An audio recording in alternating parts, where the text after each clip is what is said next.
Hi, welcome back to Cybersecurity for Everybody. I'm Dr. Charles Harry. In our last video, we tried to demystify what we mean by cybersecurity. And in this video, I want to start to define what we mean or what we would term by the threat landscape. And so specifically, the question that I want to talk about in this video is when we talk about cyber as a security problem, what is it that we're actually talking about? Let's kind of drill into this a little bit. So we call this the threat landscape, and it's really about trying to put cybersecurity in context. And what we mean by that is that there are a variety of different options or concepts that we need to address if we want to get a better handle on cybersecurity as a problem set. So that might include things like the internet, hackers, tactics, effects, and something we call the attack surface. The internet might include things like the protocols and physical structures to move information from one point of the earth to the next. It might include the motivations and skill levels of hackers. Not all hackers are of equal skill, so we need to talk about that and some of the important differences between those various groups. We need to talk about what we actually mean by hacking. What are the tactics? What are the processes that hackers have to use in order to compromise information or to create a disruption? We need to talk about the effects they can achieve. Are we only talking about data that's compromised? Or are we talking about the ability for hackers to turn off, let's say, the power in a particular area of the world? We need to talk about that and how to classify that. And then finally, we need to talk about the broader, what we would call attack surface.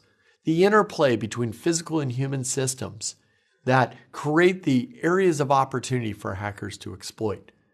This is what we would call the threat landscape.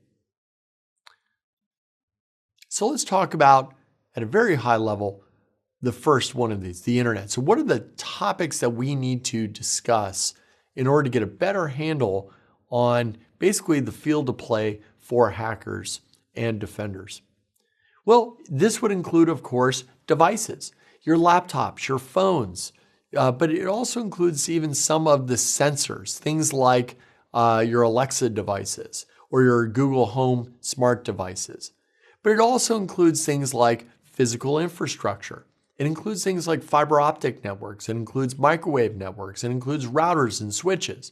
How do we actually understand the security vulnerabilities associated with the physical devices? So we're going to have to talk about that. It also includes logical structures, the instructions, the way in which information is actually routed. How do we actually make determinations that information should go to this particular network instead of another? So we need to talk about that. It also includes things like applications. So cybersecurity is not simply about the networks, it's not simply about the hardware itself, but it's also very specifically about the applications we use.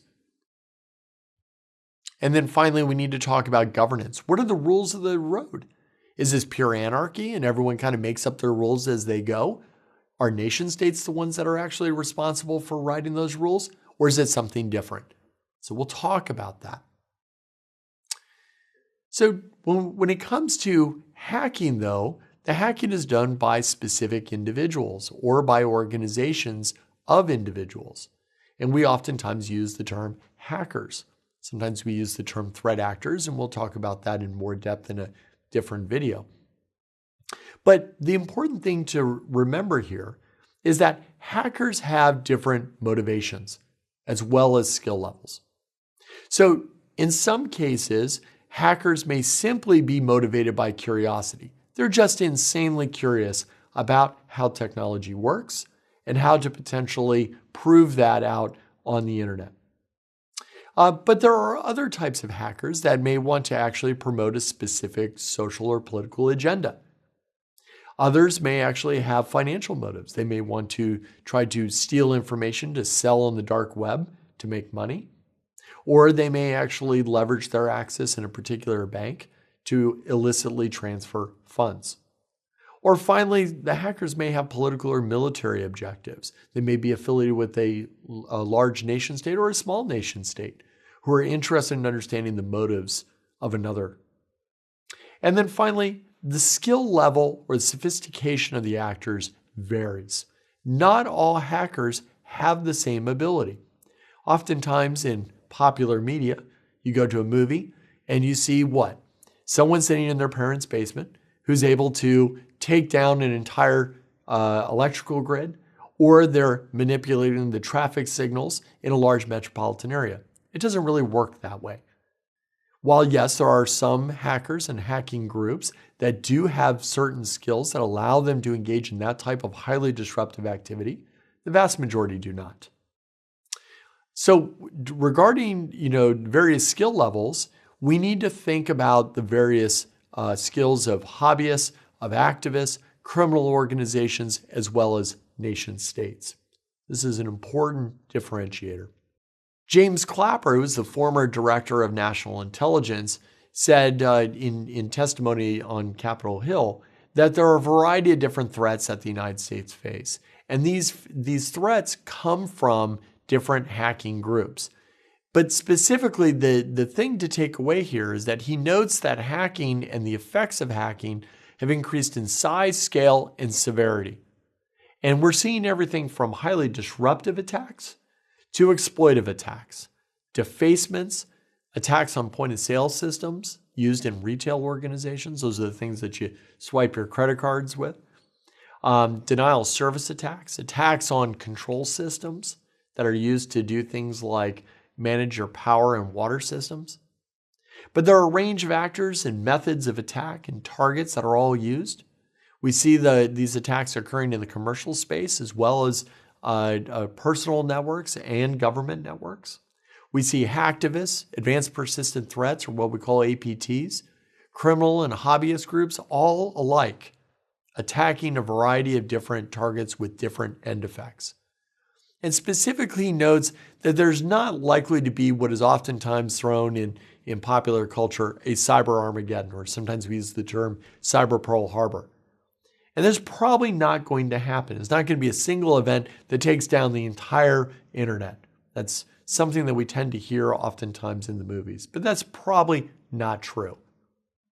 So what we are more likely to see are several nations around the world engaging in very targeted and in some cases very sophisticated attacks that can have a variety of effects. And so we, either as consumers or policy analysts or corporate executives or part of a leadership team, need to have a much more nuanced and sophisticated understanding of what threats are out there, who is conducting them, and ways in which we might be able to build resilience in our systems, both the technical systems as well as our human systems. And that's really one of the fundamental learning objectives of this entire course. So in addition to the hackers and the effects that they want to engineer, the threat landscape also includes the tactics, techniques, and procedures, what we call TTPs. And these tactics can include a variety of different terms that maybe you've actually heard of when you've read a news article about a cyber event. They include things like phishing, where I'm sending you that illicit email and with the hope that you click on a link. And when you click on that link, that allows me as the hacker maybe to engage in some sort of nefarious activity. So that email that you get from the Nigerian prince isn't really from a Nigerian prince. But it can also include things like ransomware, where I encrypt your hard drive on your particular computer and I demand payment in order for me to send you the key that unlocks it. It might also include something that we call a distributed denial of service, where now your computer or your web application server is that much slower or doesn't work altogether. It can include other terms like privilege escalation, infrastructure, virus, Trojan. It might also include malware-less attacks, where attackers are not actually including particular programs to run on your run on the disk of your computer. They're using what we would call a variety of different scripts like PowerShell and batch scripting. And then finally, there might be attacks on critical infrastructure, what we would call industrial control systems or ICS attacks. So when we discuss threat landscape and what we mean by hacking and the tools and techniques, we'll talk about these terms in more depth.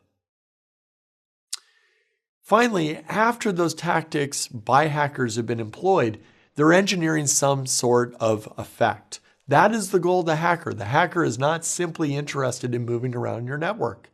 The hacker actually wants to achieve some sort of goal.